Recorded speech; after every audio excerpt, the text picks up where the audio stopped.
Salut tout le monde. Je voulais vous faire cette vidéo sur le thème du burn-out parce que c'est quelque chose que j'ai traversé il y a pas longtemps. Ça a commencé au mois de mai. Enfin, je pense que ça avait commencé avant, mai 2025, mais je m'en suis vraiment rendu compte qu'à partir du mois de mai. En fait, j'ai fait donc ce burn-out à la suite d'une prise de poste dans un foyer un lieu de vie plutôt, de jeunes adolescents placés. C'est un truc que je voulais faire depuis très très longtemps parce qu'à la base mon premier diplôme c'est assistante sociale et à l'époque on prenait pas les assistantes sociales sur des postes d'éduc. Par contre aujourd'hui on prend des personnes non diplômées, des personnes qui sont pas du tout du milieu du social parce qu'on est en galère, parce qu'il n'y a pas de travailleurs sociaux qualifiés pour aller sur ces postes, ou en tout cas il y en a plus assez, parce qu'on a été malmené, parce que c'est mal payé, parce que c'est pas reconnu, enfin tout un tas de choses que les personnes du sanitaire et du social pourront comprendre, et d'autres aussi. Mais du coup, ouais, donc j'ai réalisé ce projet-là, et ça a entre guillemets mal fini. Mais pour moi, le burn-out a été quelque chose de salvateur. Pour moi, le burn-out a sûrement sauvé une partie de ma vie. Aujourd'hui, je peux dire ça. On va essayer de revenir un peu avant pour comprendre un peu comment j'en suis arrivée là, et puis vous dire aussi ce que je pense en avoir tiré, et le côté vraiment positif d'un burn-out. Donc, pour faire un petit résumé de mon parcours professionnel, je commence donc lycée. J'adore l'école. Je suis passionnée par l'école. À chaque fois que j'ai un professeur qui est passionné par ce qu'il fait, j'absorbe tout ce qu'il dit, et c'est super intéressant. Je suis passionnée des cours d'histoire géo, tout ce qui va être sciences économiques et sociales. Ça a été une découverte incroyable pour moi à partir de la première. Sciences politiques, philosophie, pareil, ça a été une découverte géniale. Ça a mis des mots sur des pensées, des principes que j'avais déjà, et ça a complété la connaissance là-dessus. Qu'est-ce qu'il y avait comme autre matière? Tout ce qui était français, mais la partie vraiment découverte de la littérature liée à l'histoire, à des périodes phares. Tout ce qui était exercice de dissertation, même si j'étais nulle, parce que je faisais beaucoup de fautes d'orthographe, mais par contre la créativité et la construction du texte, les arguments, le contenu, il y était. Voilà. Et tout ça, ça me passionnait, ça me nourrissait. J'adorais l'école. Donc arrive le lycée, section SES. À l'époque, je voulais faire de la médecine, arrivé en seconde en tout cas, de la pédiatrie. Et arrivé en première, je me suis recalée sur du droit. En fait, moi, mon fil conducteur, c'est aider les autres, les gens. Et du coup, je fais ma première, ma terminale, ça se passe super bien. Alors, frustration liée au fait que j'avais l'impression d'avoir des capacités plus que ce qui n'a été reconnu en termes de notes et d'évaluation. Mais bon, ça, ce sera peut-être l'objet d'un autre sujet de vidéo, parce que je suis en train de découvrir que peut-être il y a un peu de HPE en moi, au potentiel émotionnel. Et du coup, je pense que ça a impliqué des méthodes d'apprentissage, des façons de réfléchir et des façons de m'apporter les choses où peut-être l'école normale ne me convenait pas tout à fait, ou en tout cas avec certains professeurs ça passait pas du tout. Et là pour le coup, maintenant que je sais ça, j'ai l'impression de vraiment réussir à comprendre un peu comment je fonctionne. Bref.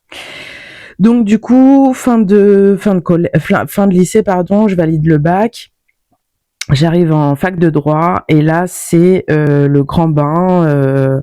Mais bon, ma professeure d'SES m'avait prévenu. Le grand bain parce que moi j'ai grandi dans les quartiers.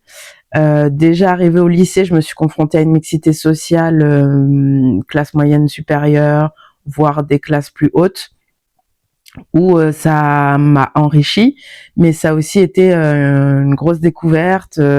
culturel, à plein de niveaux, politique, musical. J'ai ouvert mon champ des possibles, j'ai ouvert mes connaissances, j'ai ouvert plein de choses à cette période-là.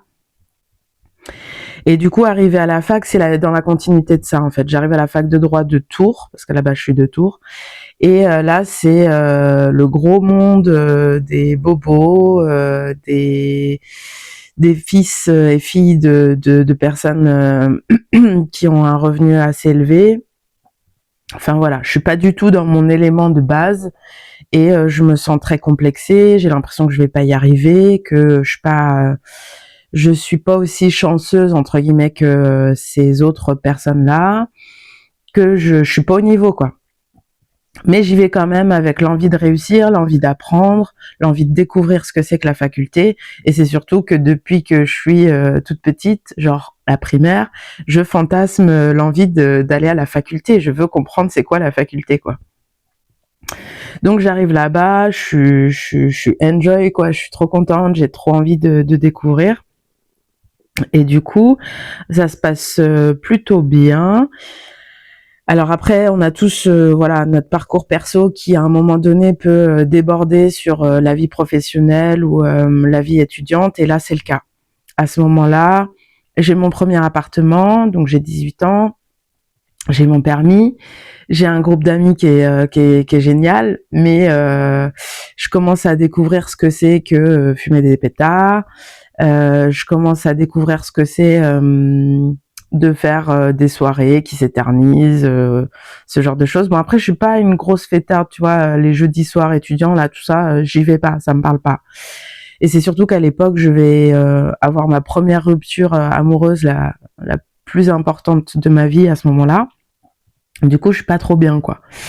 Donc tout ça mélangé fait que la première année de fac se passe pas aussi bien que j'aurais voulu.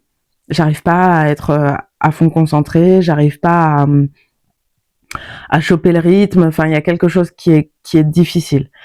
Donc, je finis par réfléchir à me dire est-ce que c'est vraiment ça que je veux faire, 5 ans de faculté pour arriver peut-être au métier d'avocate, mais peut-être pas. Voilà, donc je prends une partie de cette année-là pour réfléchir à ça et j'en déduis qu'il faut que je fasse autre chose. Et en fait, il y a surtout quelque chose qui va m'aider, enfin, en tout cas qui va me mettre sur la voie, c'est que une des professeurs, enfin des tutrices de TD, va dire un jour que tous ceux qui sont venus là pour faire, comment dire, pour sauver des gens ou être, ouais, pour être dans le social, bah en fait c'est pas la bonne place et ça va pas. Le métier d'avocat ne va pas répondre à cette envie, cette mission qu'on a envie de porter. Donc je décide de changer d'orientation grâce à une rencontre aussi que je ferai plus tard. La maman d'un ex à moi qui aujourd'hui n'est plus de ce monde, mais qui a été une merveilleuse rencontre. Je fais donc cette rencontre et cette maman me guide sur la voie d'une réorientation éventuelle en me disant, en me rappelant un peu mes compétences et ce que je sais déjà faire et ça me met sur la voie assez rapidement de postuler pour être assistante sociale. Donc je passe les concours, j'ai jamais passé de concours de ma vie, je révise très rapidement sur un bouquin juste avant d'y aller et je valide l'écrit à l'époque, je valide en deuxième temps la pratique orale et donc je suis reçue à l'école d'assistante sociale. Ces 3 ans de formation d'assistante sociale sont incroyables, elles sont transformatrices, elles sont nourrissantes à tout plein de sujets parce que là je baigne dans les matières qui me passionnent, la psychologie, une sorte de développement personnel, des travaux de groupe, on développe quelque part un peu notre sensibilité qui est peut-être déjà là, en tout cas pour moi, d'empathie, on nous apporte des outils d'analyse, de la méthode pour faire des entretiens perso, pour faire du travail de groupe. Enfin voilà, c'est vraiment hyper enrichissant d'un point de vue humain et personnel. Pendant cette formation-là, je vais perdre ma maman, ce qui va être aussi hyper hyper bouleversant, mais complètement transformateur. Alors ça va mettre un peu de temps avant que j'en tire quelque chose de positif, mais en tout cas, transformateur de fou. Bref. Et donc, après ces 3 années de formation d'assistante sociale, plus une en pointillé parce que j'ai pas réussi à valider le diplôme à la fin des 3 ans en entier. Donc, il fallait compléter par une dernière année. Je finis par faire une première prise de poste en Normandie, du côté d'Honfleur, en tant qu'assistante sociale scolaire, donc en lycée et collège. J'ai 2 collèges et un lycée. Et j'avais bien dit que je commencerais surtout pas par la protection de l'enfance, mais c'est le premier poste que je vais trouver et que je vais prendre. Et avec joie, parce que en fait, ça a été génial. Parce que à l'époque, ma conseillère technique était formidable. C'était vraiment quelqu'un de super. J'ai eu beaucoup de chance de tomber sur elle sur ce premier poste. Elle m'a beaucoup soutenue, malgré la solitude de ce poste, parce que vous êtes vraiment tout seul à représenter le social à l'intérieur d'un établissement scolaire. Et malgré les équipes administratives ou les équipes pédagogiques, etc., vous êtes vraiment le seul à porter ce truc du secret professionnel, ces méthodes d'entretien, cette façon de voir la vie, de voir les choses avec les enfants. Et je sais que c'est pas le cas dans tous les établissements, mais moi, à part quelques personnes, je me suis sentie très très seule et c'était très difficile de prendre ce poste, d'être sûre de moi, d'être sûre de mes actions, de mes pensées, de mes protocoles, de mes valeurs, de comment je guidais mes entretiens, de comment je guidais les enfants qui venaient me voir, comment je les réorientais, etc. Mais ça a été hyper formateur encore une fois. Là où j'ai souffert dans cette première prise de poste, c'est de me rendre compte qu'au moment des réunions, au moment où je devais transmettre de l'information, je devais endosser un rôle qui n'était pas véritablement Axel. Je devais être vraiment dans ce truc un peu de... J'avais l'impression d'être dans une pièce de théâtre où chacun prenait un rôle au-delà de son poste. Et où moi je pouvais pas être véritablement moi, où je devais endosser une espèce de costard lisse qui permettait d'assurer mon poste, mon statut, de bien présenter les choses et en fait de mettre en sourdine une grosse partie de ce que j'étais réellement, de ce que je voulais faire passer aux enfants et aux adultes. Mais comme j'étais plus jeune, j'avais du coup à l'époque 23, 24 ans je crois, j'avais du mal à me dire que ce qu'il y avait à l'intérieur de moi était légitime, était bon et était là pour être exprimé et entendu. Donc je taisais cette partie-là de moi, la partie rebelle, la partie qui a pas envie de rentrer dans les cases, la partie qui a des choses à partager intéressantes mais qui se permet pas de le faire. Voilà, tout un tas de choses qui m'ont auto-censurée, ou je me suis auto-censurée. Donc je finis par laisser ce poste, donc je vais au bout de mon année scolaire, mais je laisse ce poste en me disant que c'est pas exactement fait pour moi, que je m'y retrouve pas complètement, que ça me fait peur, que c'est beaucoup de responsabilités et que je sais pas si c'est ma place. Et que aussi on nous a un peu vendu du rêve sur ce poste d'assistante sociale et qu'en fait sur place on n'a pas les moyens d'aider les gens comme on le voudrait en profondeur, en prenant le temps, en accompagnant avec vraiment un truc sur la longueur où on voit du changement, de la transformation. Non, là vraiment on pallie pour le moins pire, on tamponne et on écrit des dossiers, on remplit des dossiers pour les dates auxquelles ils sont attendus et on reçoit des plaintes d'enfants sur de la maltraitance psychologique, physique et on pallie un peu dans l'urgence, un peu comme on peut, on reçoit la parole plus ou moins, on décortique comme on peut avec nos filtres à nous. Enfin,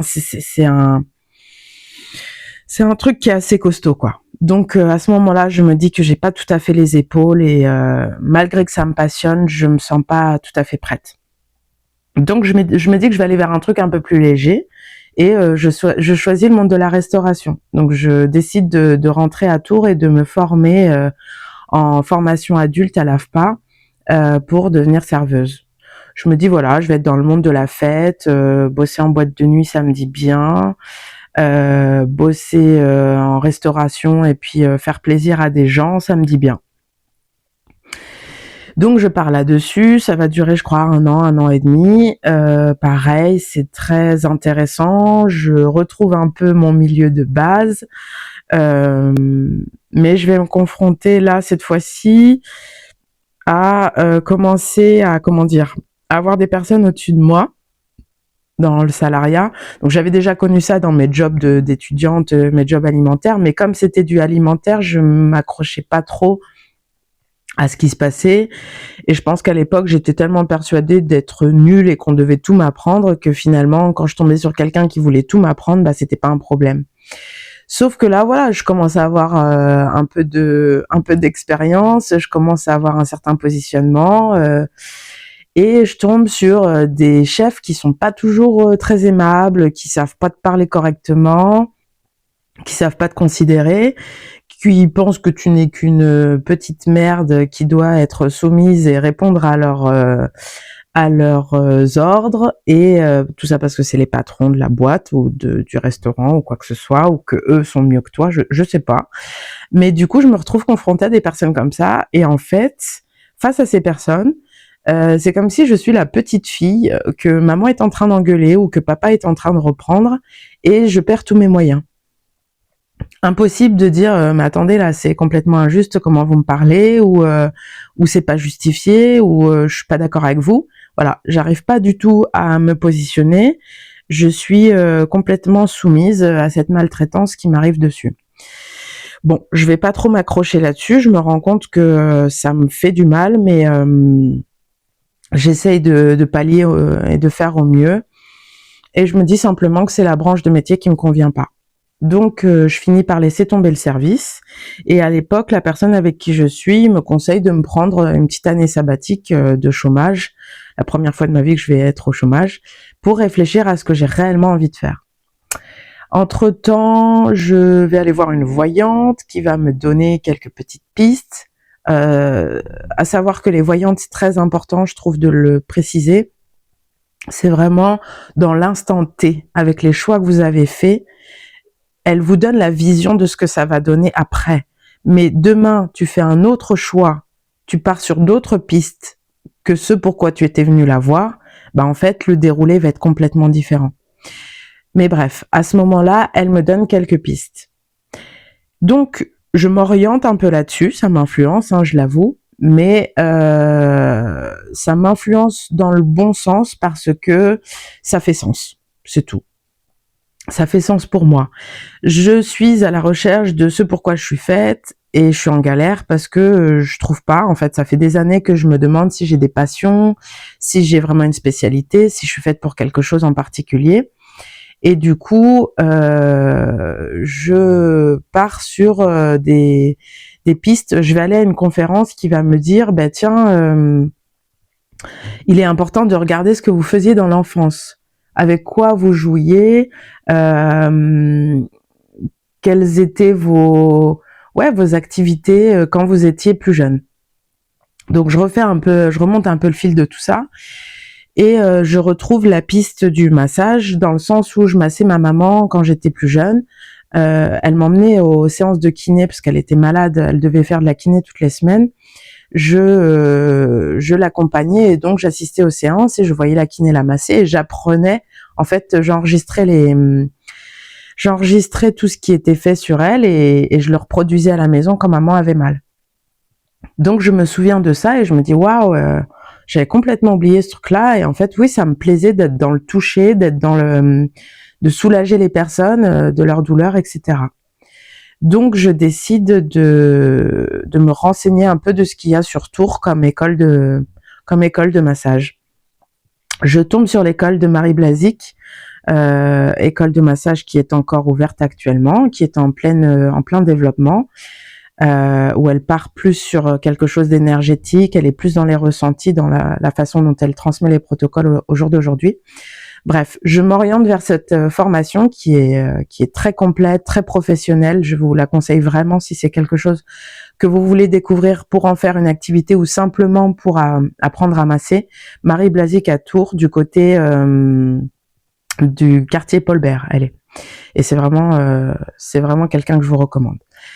Donc je m'oriente là-bas et en même temps, quand je rentre à Tours, j'ai ma première professeure de yoga, Université Tourangelle du yoga, qui m'appelle pour me dire qu'ils vont lancer leur première et dernière session de formation avant de léguer l'école, entre guillemets, de léguer les cours de yoga, parce que c'est 2 personnes qui commencent à être assez âgées, qui sont vraiment dans la force de l'âge de la sagesse, et qui ont envie de transmettre. Donc, je m'oriente sur ces 2 formations en même temps. La formation de yoga va durer 4 ans, la formation de massage va durer 1 an et demi, 2 ans. Et pendant que je fais ça, je vais devenir pionne, AED, assistante d'éducation, dans mon ancien lycée à Jean Monnet à Jouer-les-Tours. Donc, je retrouve ma CPE de l'époque qui va me recruter, se souvenir de moi en tant qu'élève. Comme quoi, ça sert d'être une élève plutôt sage et investie dans le lycée, puisque c'est un peu grâce à ça qu'elle est revenue vers moi. Donc, je commence à faire ce poste d'assistante d'éducation. Je vous zappe l'époque de chômage, mais j'ai bossé aussi pendant cette époque-là. Donc, je rentre en tant qu'assistante d'éducation. Ça me passionne dans le sens où c'est génial. Je suis auprès du public que j'adore, les adolescents. Parce que j'ai pas mal de choses à leur transmettre, parce que moi j'ai vécu pas mal de choses pendant mon adolescence et que je me souviens très très bien de cette période et des besoins que j'avais à l'époque.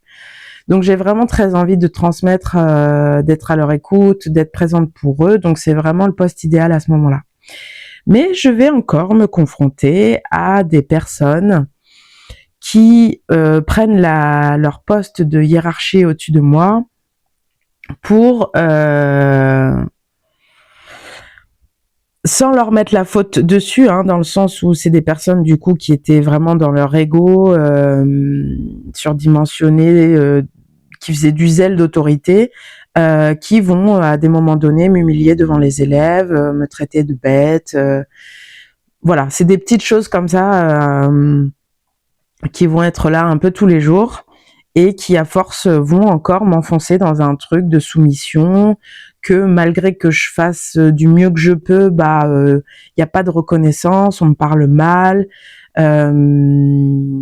Voilà, je commence à reproduire ce schéma-là que j'ai vécu au moment du service. Donc je me dis, punaise, c'est chaud, j'ai l'impression de bien faire les choses. Bon, ça arrive de se tromper, de faire des erreurs, machin, mais est-ce qu'on est obligé pour autant de me parler comme ça quand je fais une erreur? J'ai pas trop l'impression. Mais j'ai encore pas suffisamment confiance en moi pour dire stop, pour dire attendez, là, ça me convient pas du tout ce qui se passe. Donc je me laisse faire. Je vais beaucoup souffrir de ça, surtout qu'à l'époque, j'ai aussi un collègue dans l'équipe d'AED qui est pas du tout aimable, qui sait pas dire les choses correctement, et ça va m'arriver plein de fois de me planquer à des moments donnés dans le lycée pour chialer parce que il y a un trop plein d'émotions. Je souffre trop de cette autorité qui est pour moi pas juste et pas du tout bien amenée, quoi, en fait. Donc je me questionne sur ce positionnement que j'ai là de soumission, mais j'arrive pas du tout à trouver comment sortir de là.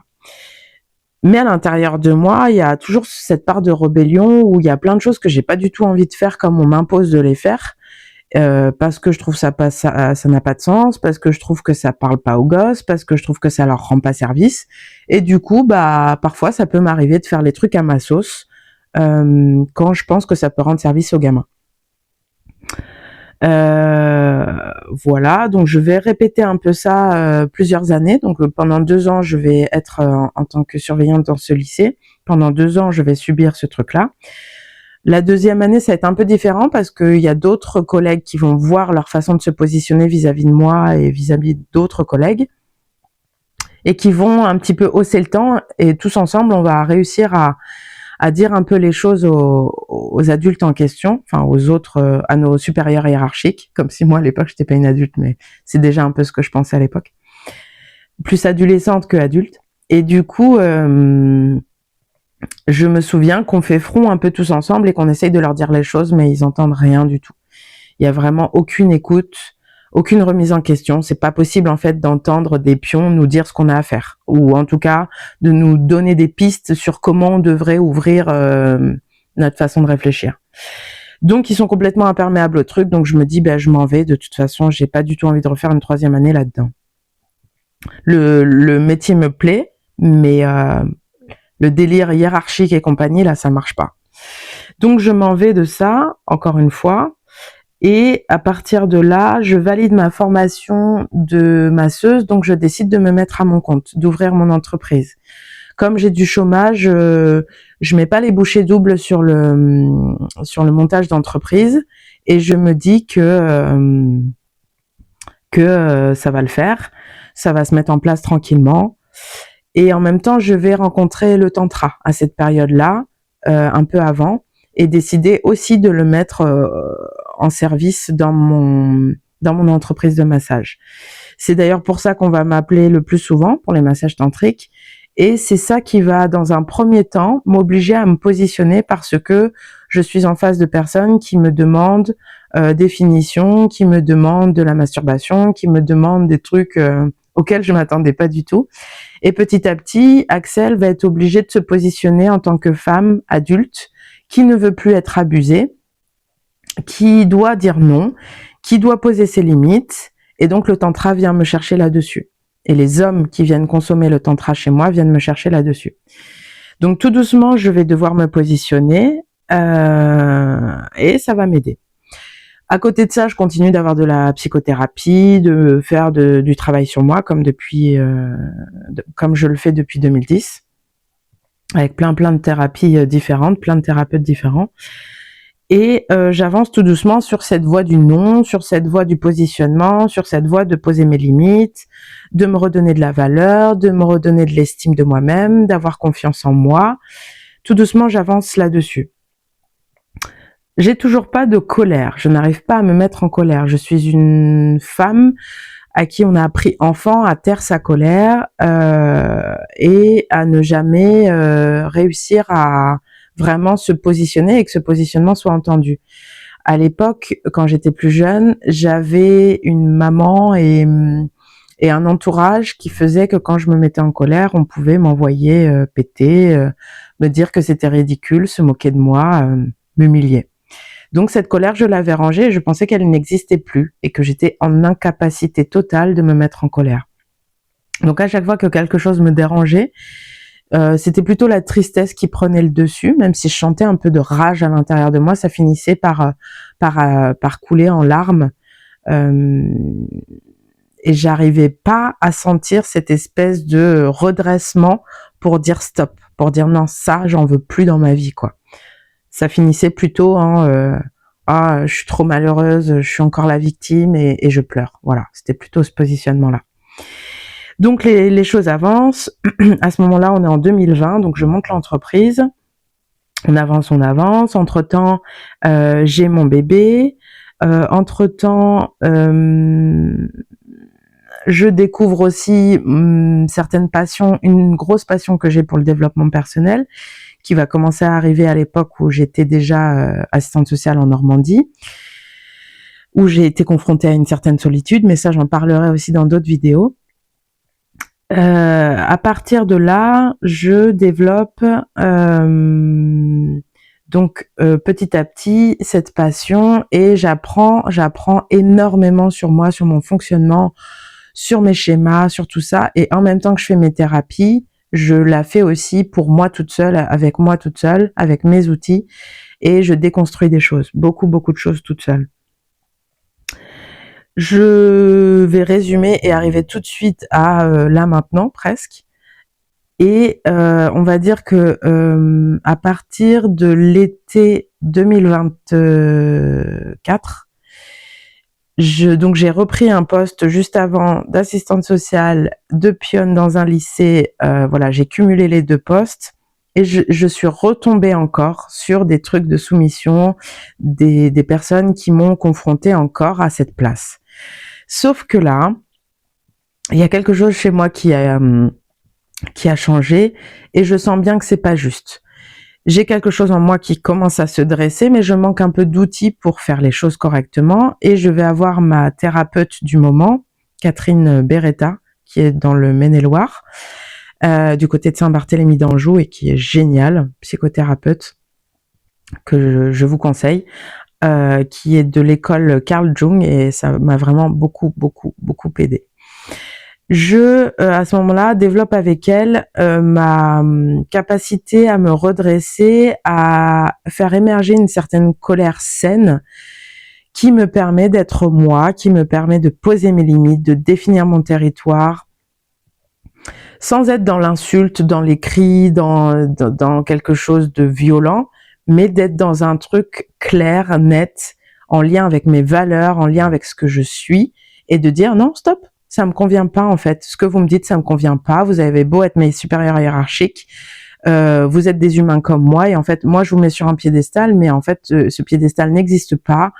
On est à égalité, et quand bien même votre poste vous permet d'être supérieur hiérarchique, si ce que vous me dites, c'est que des conneries, ça n'a pas de valeur, ça n'a pas de sens, ou alors que vous vous trompez ou que vous mentez à mon sujet, bah en fait, ça va pas le faire.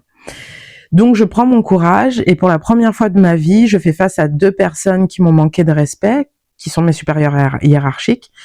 Je vais leur parler dans leur bureau, et en fin d'année scolaire, je leur fais le point sur tout ce qui a été mal fait, mal dit avec moi. Et pareil, je fais face encore à des personnes qui sont en incapacité d'écouter, mais là, cette fois-ci, j'en ai rien à faire quelque part, parce que tout ce qui m'importe, c'est que moi, j'arrive à me dire. Et ça va changer. Ça va changer énormément les choses, parce que leur réaction m'importe peu. Je m'attendais peu à autre chose de leur part, mais par contre, moi, je me vois en capacité de dire les choses, d'arrêter de les mettre sur un piédestal, d'arrêter de penser qu'ils sont mieux que moi, et je libère quelque chose à l'intérieur de moi à ce moment-là. Je libère une sorte de légitimité, je libère un droit à être, je libère tout un tas de choses, juste en posant cet acte. À la suite de ça, je vais refaire des tantras où je vais de plus en plus me positionner, réussir à donner mon cadre, à être prise au sérieux là-dessus. C'est fini en fait. Les situations d'abus commencent vraiment à se terminer. Je rencontre de moins en moins de personnes qui tentent de me mettre un peu dans cette situation de victime, de soumission, parce que ça arrivait aussi dans mes amitiés, ça arrivait un peu dans ma famille. Enfin, j'avais des miroirs un peu partout de cette situation. Voilà. Et j'en viens du coup à mon dernier poste. De faisant fonction éducatrice, mais j'ai fait plein d'autres choses, hein, mais je résume pour essayer de garder le fil de cette histoire de burn-out. Donc je suis éducatrice dans ce lieu de vie de novembre 2024 à mai 2025. Ça va être enrichissant, un truc de fou, mais je vais me donner au maximum comme je me suis jamais donnée sur un poste, parce que je suis tombée amoureuse des gosses. Ça, c'était sûr et certain. Il y a eu des miroirs par rapport à ce que j'ai vécu. Il y a eu plein de choses qui ont fait que, mais je me donne au maximum. À ce moment-là, je suis avec une collègue en plus qui va me transmettre les choses d'une façon merveilleuse. Emma, si tu me regardes. Et du coup, quand elle va s'en aller, je vais me sentir vraiment très seule, parce que c'était mon binôme et qu'elle m'avait vraiment transmis un maximum de choses pour que j'arrive à travailler dans ce nouvel emploi, où il y a des nouveaux codes, il y a des nouvelles façons de faire, et où finalement vous vous retrouvez très vite très seul en tant qu'éducateur pour faire les choses et pour construire les choses avec les jeunes. Donc là, je vais être obligée de faire à ma sauce. J'ai pas le choix que d'aller chercher dans mes tripes, dans mes façons de faire, dans mon éducation, dans mes valeurs, dans mes délires, dans mes passions, dans tout ce que je suis. J'ai pas le choix d'aller chercher ça, puisque je n'ai personne d'autre pour me guider. Donc je vais faire appel à ça, et je vais vraiment me donner au maximum. Le retour positif que j'ai vient pas spécialement de mes collègues, il va venir des gosses. C'est les gosses qui vont me dire que ce que je fais c'est bien, que ça leur fait du bien, qu'ils m'apprécient, que pour eux j'ai la bonne place. Enfin voilà, c'est vraiment eux qui vont m'apporter toute la reconnaissance que je vais avoir sur ce poste, et où je vais pouvoir me dire ok, je fais du bon boulot, parce que je vois auprès des gamins que ça marche, que ça leur fait du bien, qu'il se passe des choses, etc. Au niveau de la direction, j'aurais pas grand-chose de reconnaissance. Au niveau de mes collègues, ça dépend desquels. Enfin, c'est toujours des soucis d'affinité et compagnie, mais c'est pas le plus important. Moi, je suis là pour les enfants et du coup, ce retour-là me fait énormément de bien. Mais je m'épuise, je donne tout, je sais pas me ressourcer vraiment encore. Mes limites sont pas complètement posées, respectées, j'arrive pas à complètement prendre soin de moi. Et le fait de mettre à fond là-dessus, j'ai pas trop de temps pour ma vie privée, j'ai pas de temps pour mon bébé, ça me frustre énormément, enfin ça va pas. Je pousse, je tire sur la corde, un truc de fou. Et j'en arrive début mai à une fatigue chronique, je me réveille le matin, je suis crevée. J'angoisse, je commence à fatiguer en allant au boulot. On fait 4 nuits, 5 jours, on enchaîne et à la fin j'en peux plus. On a essuyé des grosses crises à la maison au lieu de vie. Et oui, et je finis par dire que c'est ma maison en plus à l'époque.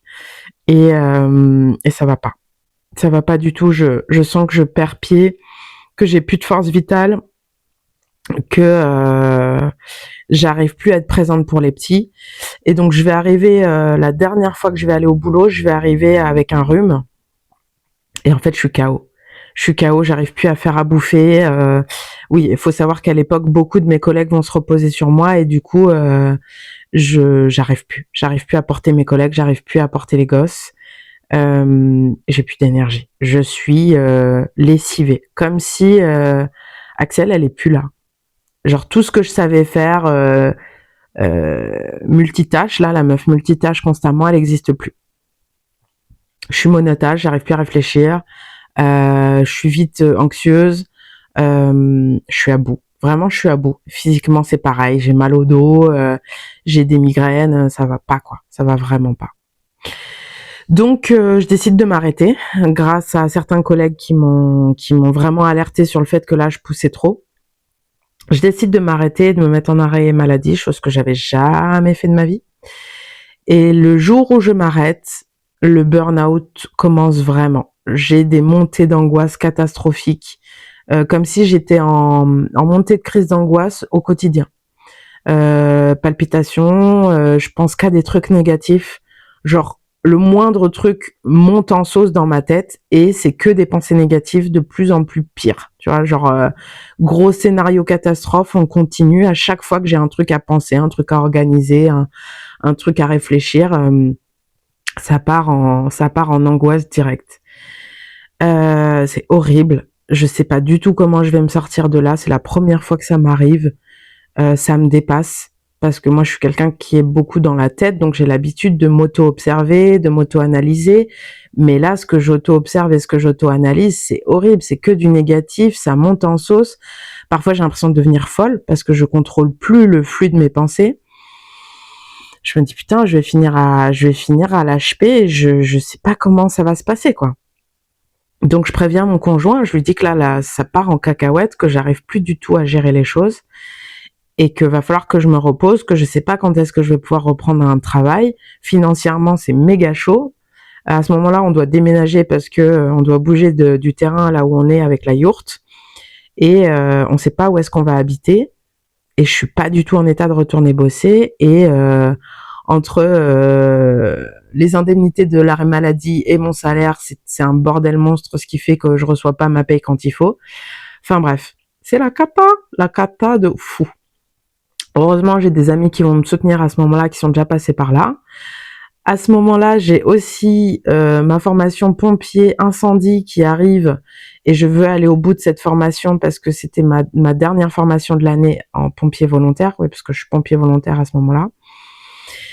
Donc en fait, c'est un truc de fou. Je fais aussi cette formation qui va m'aider quelque part à aller au bout de quelque chose, qui va pointer encore des choses importantes, mais je suis ravagée, quoi. J'en peux plus. Donc à ce moment-là, il y a plus d'Axel, il y a plus mon système de défense habituel, mes schémas se cassent la figure, mon système de survie se casse la figure dans le sens où Axel qui sait faire énormément de choses, qui a beaucoup d'énergie, qui donne énormément aux autres, ça peut plus exister. À chaque fois que je veux que ça existe et que je retombe dans mes automatismes, le burn-out vient me casser dans ce fonctionnement, vient m'empêcher de le remettre en place. C'est comme si, là, la vie, elle me disait, meuf, il faut que ça change. Ça fait des années que tu veux changer, mais là, on te laisse plus le choix. On t'impose le changement. C'est-à-dire qu'à chaque fois que tu vas vouloir retomber dans tes travers, eh ben, tu vas plus pouvoir le faire parce que ça va être tellement souffrant que tu seras obligé de faire autre chose. Je me souviens que à ce moment-là, mon conjoint m'emmène comment ça s'appelle, en séjour au bord de la mer parce qu'il voit que ça va pas du tout et que j'ai besoin de me recharger et que j'ai besoin de voir autre chose et de penser autrement. Et à ce moment-là, je vais pas du tout bien, mais dans ma tête, il y a un truc qui se répète en continu où ça me dit, le burn-out est en train de te péter ton ego. Il est en train de péter tous les masques. Il est en train de voir ton ego s'effondrer. Et j'ai ça qui se répète dans ma tête, tu vois. Et je me dis, mais c'est incroyable. Je commence à faire le lien avec énormément de choses. C'est là où je vous dis que mon côté haut potentiel, je me pose des questions. Je commence à me dire, mais en fait, oui, c'est ça. C'est ça, le burn-out, c'est pas du tout un truc hyper négatif, de l'horreur, comme certains psys ont pu me le dire à ce moment-là, que j'allais plus pouvoir me lever, que j'allais devoir prendre des cachets. Moi, j'étais persuadée qu'il fallait pas que j'en prenne pour justement vraiment aller voir dans les tréfonds de mes pensées qu'est-ce qui ressortait de là. Et j'ai bien fait. Et donc, à ce moment-là, je me rends compte que c'est ça. Le burn-out vient péter en profondeur tout ce que jusque-là, j'ai pas réussi à travailler toute seule ou à changer toute seule. Donc, je commence à y voir le bon côté des choses, même si je continue à souffrir de crises de moments d'angoisse horribles qui me dépassent complètement et qui interviennent à des moments, c'est intempestif en fait, tu sais pas du tout quand est-ce que ça arrive. Je commence vraiment à me dire que c'est là pour me rendre service et qu'il faut que j'arrive à aller au bout du processus parce que ça va vraiment me nettoyer en profondeur. Et c'est ce qui s'est passé. Au jour d'aujourd'hui, je suis en train de renouveler le montage de l'entreprise parce que jusqu'ici, j'avais pas pu relancer. Là, je suis arrivée à un endroit où j'ai un local pour le faire, où j'ai du temps, où en fait, depuis qu'on est arrivé et avant qu'on parte, normalement, je cherche toujours du travail, là où je vais déménager. Travail salarié, et je finis toujours par trouver en très peu de temps. J'ai des entretiens d'embauche, je me fais embaucher, que ce soit sur des postes de caissière ou sur un poste du social, ou enfin voilà, avec toutes mes compétences et tous les métiers que j'ai fait et les différents diplômes que j'ai, j'arrive toujours à trouver du travail. Sauf que là, je vais pas réussir à en trouver. Je ne vais trouver aucun emploi, que ce soit caissière, aide-soignante, poste d'assistante sociale, poste d'éducatrice, poste en maison de retraite. Je ne vais rien trouver, impossible. Je n'ai aucune réponse positive. On me dit non à chaque fois que je cherche. Donc je me dis que c'est un signe et qu'il faut que je relance l'entreprise. Et là, les voies vont s'ouvrir. Je vais tomber sur quelqu'un qui va me faire mon site. Je vais avoir plein de signes qui vont me montrer que c'est ça qu'il faut que je fasse. Quand je vais arriver ici dans le sud, dans les Hautes-Pyrénées, je vais tout de suite avoir des contacts de clients qui ont trouvé ma fiche Google et où on va m'appeler pour du massage. Alors pareil, encore des choses à me repositionner au niveau du tantra, mais je vais avoir énormément d'appels de potentiels clients. Donc je me dis à ce moment-là que c'est vraiment signe qu'il faut que je lance l'entreprise. Et là où je veux en venir sur tout ce que je viens de vous raconter, c'est que quand je faisais tous mes emplois salariés, il y avait un truc à l'intérieur de moi qui me disait « mais t'es en train de te planquer. T'es en train de te planquer, t'es en train de pas utiliser tous tes potentiels, t'es en train de t'auto-censurer et c'est pas ce qui te convient, t'as autre chose à exprimer au monde, mais t'as peur. Et comme t'as peur, tu te mets dans le truc salarié parce que comme ça, tu fermes ta bouche, tu fais ce qu'on te demande et c'est tout. Alors qu'en fait, t'as un truc, t'as une créativité, t'as une façon de voir la vie qui a besoin de s'exprimer. Et où est-ce qu'elle peut s'exprimer? C'est dans la création de ta propre entreprise. Alors actuellement, c'est une entreprise de massage, de yoga et de cercle de femmes, de cercle d'hommes, de cercle mixte, on va plus dire ça. Mais je pense qu'à terme, il va se passer d'autres choses J'ai déjà des pistes, des idées, mais il faut que je vois comment je vais matérialiser les choses.